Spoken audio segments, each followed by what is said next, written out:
উনি সফরে বেরিয়েছেন হাদিস কালেকশনের জন্য। প্রচন্ড শীতের রাত, উনি মাগরিবের নামাজ এশারের নামাজ পড়ে একটা মসজিদে শুয়ে পড়লেন, আর শুয়ে শুয়ে হাদিস পড়তেছেন। কি পড়তেছেন? কথা বলেন। আর মনে মনে ভাবলেন রাতটা মসজিদে কাটায় দেই, ফজরের নামাজ পড়ে আবার বেরোবো। কিন্তু দারোয়ান এসে বলে মসজিদে থাকতে পারবেন না, ওঠেন। দারোয়ান আছে না, কথা কন। আহমদ ইবনে হাম্বল বললেন, আমি শুধু রাতটা থাকতে চাই, আমি তো ফজরেরও মুসল্লি, ফজর নামাজ পড়বো তো এই মসজিদে, আমার থাকতে দাও। দারোয়ান তো দেয় না, কেন? মসজিদে থাকার জায়গা না, যান মিয়া। উনি যে আহমদ ইবনে হাম্বল এটা চিনে নাই, থাকতে দেয়। কি করবে এখন? উনি কথা গুছিয়ে হাদিসের কিতাব নিয়ে কাদের মধ্যে ব্যাগ নিয়ে মসজিদ থেকে বের হয়ে গেলেন। কি আর করবেন, প্রচন্ড শীত, আর কাঁপতেছেন, বুড়ো মানুষ। প্রতিমধ্যে দেখলেন বাজার। বাজার একজন খাব্বাস, শাবগুন খাব্বাস, যুবক রুটি বিক্রেতা। সে রুটি বিক্রি করে, চুলার মধ্যে রুটি সেকে। সে যে সালাম দিল, আসসালামু আলাইকুম। যুবক বলে, ওয়ালাইকুম আসসালাম। আহমদ ইবনে হাম্বল বলে, যুবক, আমার যাওয়ার জায়গা নেই, সফরে বেরিয়েছি, খুব শীতে কষ্ট পাচ্ছি, রাতে যদি তোমার এই চুলা থেকে একটু আগুন পোহাই, কোনো সমস্যা? যুবক বলে, না না, সমস্যা না, হালান সাহালান, খোরসামদের, আসেন আসেন, আপনি আগুন পোহাইলে আমার সমস্যা কি? সুবহানাল্লাহ পড়েন। আল্লাহ শুকরিয়া করে উনি বসলেন, আর আগুন পোহাচ্ছেন। আর খেয়াল করলেন যুবক রুটি বানায় আর পরে আস্তাগফিরুল্লাহ, রুটির দলা বানায় পরে আস্তাগফিরুল্লাহ, খামির বানায় আর পরে আস্তাগফিরুল্লাহ, রুটি নিয়ে উনুনের ভিতরে চুলার ভিতরে সেকা দেয় আর পরে আস্তাগফিরুল্লাহ, দোকানদারের কাছে কেউ আসলেই সে রুটি দেয় আর পরে আস্তাগফিরুল্লাহ, ক্রেতার কাছ থেকে টাকা নিয়ে ক্যাশ বক্সে রাখে আর কি পড়ে, আবার রুটি বানানো শুরু করে আর কি পড়ে, খালি এটাই পড়তেছে। ইমাম আহমদ ইবনে হাম্বল তো অবাক, কিরে এটা আবার কেমন যুবক, খালি আস্তাগফিরুল্লাহ। উনি প্রশ্ন করলেন, যুবক ঘটনা কি? আসার পর থেকেই তোমার দেখতেছি তুমি রুটি বানাও, রুটি বিক্রি করো আর পড়ো আস্তাগফিরুল্লাহ, মালাকা ইয়া শাবাব। যুবক বলে, আস্তাগফিরুল্লাহ আমার সবচেয়ে বেশি পছন্দের আমল, আমি সব সময় আঠার মতো ইস্তেগফারের সাথে লেগে থাকি আর সব সময় পড়তে থাকি আস্তাগফিরুল্লাহ, আর এর বদৌলতে আল্লাহ আমারে মুস্তাজাবুদ দাওয়া বানিয়ে দিয়েছে। আহমদ ইবনে হাম্বল তো অবাক, আনতা মুস্তাজাবুদ দাওয়া? তুমি মুস্তাজাবুদ দাওয়া, রুটিওয়ালা? আমি এত বছর হাদিস পড়াই, আমিও তো মুস্তাজাবুদ দাওয়া না, আর তুমি রুটি বেচো বাজারে, তুমি মুস্তাজাবুদ দাওয়া? তুমি দোয়া করলে সব কবুল হয়ে যায়? যুবক বলে, না, আনা মুস্তাজাবুদ দাওয়া, আমি আমার জীবনে যত দোয়া করেছি কবুল করে নিয়েছে কে? সব দোয়া কবুল করে নিয়েছে আল্লাহ, একটা দোয়া ছাড়া। কয়টা? আহমদ ইবনে হাম্বলের কৌতূহল, কিউরিয়াসিটি আরো বেড়ে গেল। কি? সব দোয়া কবুল হয়েছে, একটা দোয়া ছাড়া? মাযালিকা দুআ ইয়া শাব, কি সেই দোয়া? যুবক এবার বলতে শুরু করলো, আমার জীবনে যে দোয়াটা আল্লাহ কবুল করে নাই সেটা হচ্ছে, আমি আল্লাহর কাছে অনেক চেয়েছি, অনেক দোয়া করেছি, যে আল্লাহ শুনেছি এই জামানার সবচেয়ে বড় মুহাদ্দিস, তার নাম নাকি ইমাম আহমদ ইবনে হাম্বল। আল্লাহ তোমার কাছে আমার চাওয়া, আমি যেন এই ইমাম আহমদ ইবনে হাম্বলের দেখে মরতে পারি, আমি যেন ইমাম আহমদ ইবনে হাম্বলের হাতে হাত রেখে মুসাফা করতে পারি আর তার কপালে একটা চুমু এঁকে দিতে পারি। আহমদ ইবনে হাম্বল আবেগপ্রবণ হয়ে গেলেন, চোখের পানি ছেড়ে দিলেন, বললেন, যুবক তোমার এই দোয়াটাও কবুল হয়ে গিয়েছে। আহমদ ইবনে হাম্বলের দেখা সাক্ষাৎ পাওয়ার জন্য আহমদ ইবনে হাম্বলের বাড়িতে তোমার যাওয়ার দরকার নেই, আহমদ ইবনে হাম্বল তোমার দরবারে ছুটে এসেছে। আনা আহমদ ইবনে হাম্বল মুহাদ্দিসুদ দাহর, আমি নিজেই আহমদ ইবনে হাম্বল। যুবক চোখের পানি ছেড়ে দেয়, আহমদ ইবনে হাম্বল চোখের পানি ছেড়ে দেয়। যুবক চিৎকার মেরে ইমাম আহমদ ইবনে হাম্বলকে জড়িয়ে ধরে, হাতে হাত রেখে মুসাফা করে, কপালের মধ্যে চুমু খায় আর আল্লাহর শুকরিয়া করে বলে, ও ইমাম, আসলে এই দোয়াটাও আল্লাহ আজকে কবুল করে নিল। বিশ্বাস হয়? সবসময় ইস্তেগফার করলে আপনার দোয়াগুলোর এইভাবে কবুল করে নিবে কি? এই পাঁচটা জিনিস পাবেন সবসময় যদি ইস্তেগফারের সাথে লেগে থাকেন। রাজি আছেন তো? এজন্য বিশ্বনবী সব সময় নামাজে সালাম ফেরানোর পরে পড়তেন আস্তাগফিরুল্লাহ। কি পড়তেন? 3 বার পড়তেন আস্তাগফিরুল্লাহ, আস্তাগফিরুল্লাহ, আস্তাগফিরুল্লাহ পড়তে। রাজি আছেন? ইস্তেগফারের অনেকগুলো আলফাজ আছে, সবচেয়ে ছোট ইস্তেগফার হচ্ছে এটা, আস্তাগফিরুল্লাহ, আস্তাগফিরুল্লাহ। আরো আছে, আস্তাগফিরুল্লাহ আল্লাযী লা ইলাহা ইল্লা হুয়াল হাইয়ুল কাইয়্যুম ওয়া আতুবু ইলাইহি। বিশ্বনবী বলেন, এই ইস্তেগফারটা যদি কেউ পড়ে, আত-তাওয়াল্লি মিন ইয়াউমিজ যাহফ, যুদ্ধের ময়দান থেকে পালিয়ে আসা কবিরা গুনাহ। কি গুনাহ? কাফেরদের সাথে যুদ্ধ, আমি তাগড়া যুবক, তলোয়ার নিয়ে নেমেছি, আমার দেহের 1 ফোঁটা রক্ত থাকা পর্যন্ত আমি যুদ্ধ চালিয়ে যাব, আমি ফিরে আসতে পারবো না, আইন টাকা, ফিরে আসলে কবিরা গুনাহ। বিশ্বনবী বলেন, যুদ্ধের ময়দান থেকে ফিরে এসেছে এরকম কবিরা গুনাহ অবলম্বনকারীও যদি আস্তাগফিরুল্লাহ আল্লাযী লা ইলাহা ইল্লা হুয়াল হাইয়ুল কাইয়্যুম ওয়া আতুবু ইলাইহি পড়ে, ওই কবিরা গুনাহকারীকেও ক্ষমা করে দিবে কে?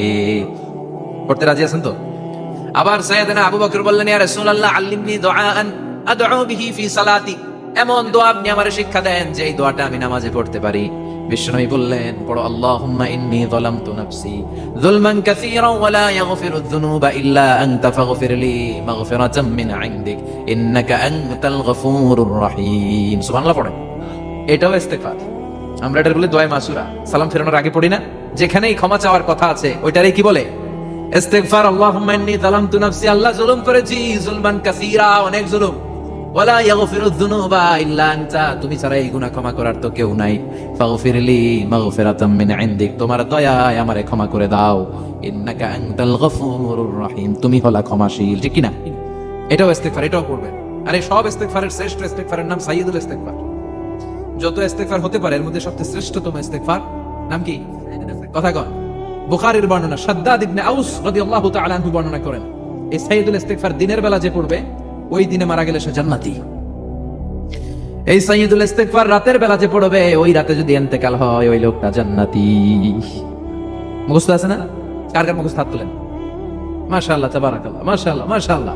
আর যাদের নাই তাদের হোমওয়ার্ক, যাদের আল্লাহুম্মা আনতা রাব্বি লা ইলাহা ইল্লা আনতা খালাকতানি ওয়া আনা আবদুক ওয়া আনা আলা আহদিকা ওয়া ওয়া'দিকা মাস্তাতা'তু আউযু বিকা মিন শাররি মা সানা'তু আবুউ লাকা বিনি'মাতিকা আলাইয়া ওয়া আবুউ লাকা বিযামবি ফাগফিরলি ফাইন্নাহু লা ইয়াগফিরুদ যুনুবা ইল্লা আনতা। সুবহানাল্লাহ পড়েন।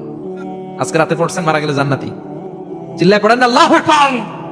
এজন্য বিশ্বনবী বলেন, আমার আগের গুনাহ মাফ, পরের গুনাহ মাফ, তারপরেও প্রতিদিন আমি 70 বার তওবা ইস্তেগফার পড়ি। আজকে থেকে পড়তে রাজি আছেন তো?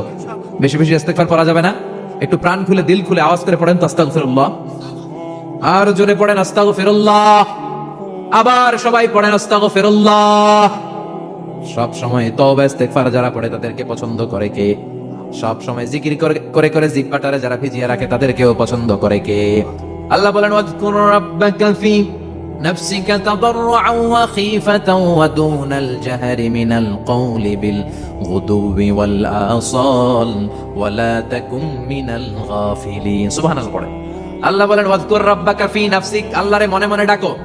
তাদাররুআ ওয়া খীফা, আল্লাহর জিকির করতে আল্লাহ বলেছেন ফি নাফসিক। বুঝতেছেন অর্থ? ফি নাফসিকা, মনে মনে আল্লাহর জিকিরটা করো। তাদাররুআ ওয়া খীফা, তাদাররুআ মানে বিনয়ের সাথে, with full of humility, submission and humbleness. বিনয়ের সাথে আল্লাহর ডাকো। ওয়া খীফা, গোপনে গোপনে ডাকো। দুনাল জাহারি মিনাল কওল, চিৎকার চেঁচামেচি করে ডেকো না। কার কথা? আওয়াজ করে জিকির করো না। এই যে আমরা মাহফিলে লা ইলাহা ইল্লাল্লাহ জিকির করে, এটা তালিম। উদ্দেশ্য কি?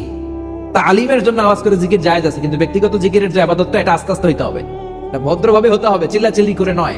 আবার তালিমের জিকির ওইটাও ভদ্রভাবে। ইন্নাল্লাহা জামিল ইউহিব্বুল জামাল, আমার আল্লাহ সুন্দর, আমার আল্লাহর জিকিরের মধ্যে সৌন্দর্য আছে না নাই? কিন্তু এদেশে জিকিরের ভেতরে লাফালাফি আছে না নাই? বেশি না কম? কি বসেন বসেন, হ্যাঁ বসে যান তো, অনেক ধরনের আছে জিকির। হ্যাঁ বসেন বসেন, বসে যান। হ্যাঁ হাইবার আলী, এটা কি আবার জালালি? তো এই যে ইন্নাল্লাহা জামিল ইউহিব্বুল জামাল, আমার আল্লাহ সুন্দর, আমার আল্লাহর জিকিরের মধ্যেও সৌন্দর্য আছে না নাই? তালিমের উদ্দেশ্যে সবাই মিলে জিকির করা যায়, কিন্তু চিল্লাফাল্লা করা যাবে না, লাফালাফি করা যাবে না, মাথা ডানে বায়ে ঝোলানো যাবে না। ঠিক কিনা? কিন্তু লাফালাফির জিকির আছে না নাই? লাফাইতে লাফাইতে, হ্যাঁ গাছের আগায় বাঁশের আগায়, আবার যিনি জিকির পরিচালনা করে ওনার কান্দে যায় ওঠে, আছে না নাই? বিশ্বনবী সাহাবীদের নিয়ে জিকির করছেন, সাহাবারা লাফাতে লাফাতে খেজুর গাছের আগায়। হাদিসে আছে না এটা? বিশ্বনবী সাহাবাদেরকে নিয়ে জিকির করছেন, লাফাতে লাফাতে আবু বকর বিশ্বনবীর কান্দের উপরে। আছে, হাদিসে আছে। এটা জিকির নয়। কি সুন্দর দেখেন, ইসলাম বোঝা কত সহজ। ওয়াজকুর রাব্বাকা ফি নাফসিকা তাদাররুআ ওয়া খীফা, গোপনে জিকির করো, ভদ্রতার সাথে বিনয়ের সাথে জিকির করো। ওয়ালা তাকুম মিনাল গাফিলিন দুনাল জাহারি মিনাল কওল, চিৎকার চেঁচামেচি করে জিকির করো না। যারা চিৎফাল দিয়ে হই হই হই হই করে, আছে না? হই হই হই হই হই হইয়ের ভিতরে আল্লাহর নাম আছে। হ্যাঁ এই যে হুই হাই হুই হাই, এই স্টাইলের যে জিকির, এটার ভিতরে আমার আল্লাহর নাম আছে। আল্লাহর নাম যদি না থাকে ওইটা জিকির হবে? কথা বলেন। বিষ্ণু বললেন, খবরদার, চিৎকার চেঁচামেচি করে লাফালাফি করে যারা জিকির করে এরা মনে করে আল্লাহ কানে শোনে না। কথা বলেন। আপনি গোপনেও আল্লাহর ডাকলে আপনার ডাকে সাড়া দিবে কে? এজন্য রাব্বুল আলামিন বলেন, ফাযকুরুনি আযকুরুকুম ওয়াশকুরুলি ওয়ালা তাকফুরুন। বান্দা আমার জিকির তোমরা করো, আমিও তোমাদের জিকির করব। ঠিক কি না? আমরা যদি আল্লাহর জিকির করি আমাদের জিকির করে কে? সুবহানাল্লাহ কইবেন না? আমরা আল্লাহর জিকির করে, আল্লাহ নাকি আমাদের জিকির করে। জানো তো না কথা এটা? আবার হাদিসে কুদসিতে আল্লাহ বলেন, ফাইন যাকারানি ফি নাফসি যাকারতুহু ফি নাফসি। আমার বান্দা যদি একা একা আমার জিকির করে, আমি আমার বান্দারে একা একা স্মরণ করি। ওয়া ইন যাকারানি ফি মালাইন যাকারতুহু ফি মালাইন খায়রিম মিনহু। এরকম মহা সম্মেলন করে যদি কেউ আমি আল্লাহর জিকির করে, আমি এর চেয়ে বড় মহা সম্মেলন ফেরেশতাদেরকে নিয়ে করে আমার বান্দারে স্মরণ করি। ওয়া ইন তাকাররাবা ইলাইয়া শিবরান তাকাররাবতু ইলাইহি যিরাআন। আমার বান্দা যদি আমার দিকে এক বিঘত আসতে চায়, আমি আমার বান্দার দিকে এক হাত এগিয়ে যাই। আমার বান্দা যদি আমার দিকে এক হাত আসতে চায়, আমি আমার বান্দার দিকে দুই হাত যাই। ওয়া ইন আতানি ইয়ামশি আতাইতুহু হারওয়ালা। আমার বান্দা যদি আমার দিকে হেঁটে হেঁটে আসতে চায়, আমি আমার বান্দার দিকে দৌড়ে দৌড়ে যাই। সুবহানাল্লাহ পড়েন। এজন্য বিশ্বনবী বলেন, লা ইয়াজালু লিসানুকা রাতবাম মিন যিকরিল্লাহ। আল্লাহর জিকির দিয়ে জিহ্বাটারে ভিজিয়ে রাখবা। কার কথা? চিল্লায় বলেন, কার কথা?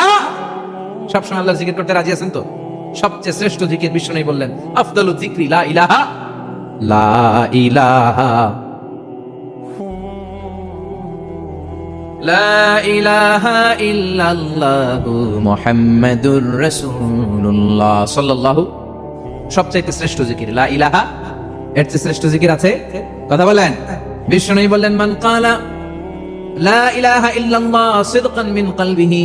একনিষ্ঠতার সাথে অন্তর থেকে কেউ যদি জীবনে একবার বলে লা ইলাহা ইল্লাল্লাহ, দাখালাল জান্নাহ। তার যদি পাপ থাকে, অন্যায় থাকে, ওই পাপ আর অন্যায়ের শাস্তিগুলার পরে কোনো না কোনো দিন আমার ওই বান্দা জান্নাতে ঢুকবে। একবার যদি খালিসান মিন কলবিহি সে পড়ে লা ইলাহা ইল্লাল্লাহ, তার জন্য জান্নাতকে অবধারিত করে দিয়েছে কে? আবার এটার নাম আল্লাহ দিয়েছে কালিমায়ে। কথা বলেন। দরাবাল্লাহু মাসালান কালিমাতান তাইয়িবাতান কাশাজারাতিন তাইয়িবাতিন আসলুহা সাবিতুন ওয়া ফারউহা ফিস সামা। সুবহানাল্লাহ। পবিত্র বাণী এটা কালিমায়ে তাইয়িবা। আবু সাঈদ আল খুদরি থেকে বর্ণিত, মুস্তাদরাকে হাকিম আর সাহিহ ইবনে হিব্বানে এসেছে। বিশ্বনবী বলেন, মুসা আলাইহিস সালাম আল্লাহর একবার প্রশ্ন করলেন, ইয়া রাব আল্লিমনি দুআআন আদউ বিহি। আপনি আমার এমন একটা জিকির শিক্ষা দেন যে এই জিকির দিয়ে আমি শুধু আপনার জিকির করব, কেউ এই জিকির করতে পারবে না। এই জিকির জানবো শুধু আমি আর জানবেন। কথা কোন? প্রশ্ন করছে কে? হ্যাঁ, কাকে করেছে? আল্লাহ এমন একটা জিকির শিখান যেই জিকির কেউ জানে না, আমি জানবো, আর ওই জিকির দিয়ে প্রাণ ভরে আপনারে ডাকবো। আল্লাহ বললেন, মুসা পড়ো লা ইলাহা ইল্লাল্লাহ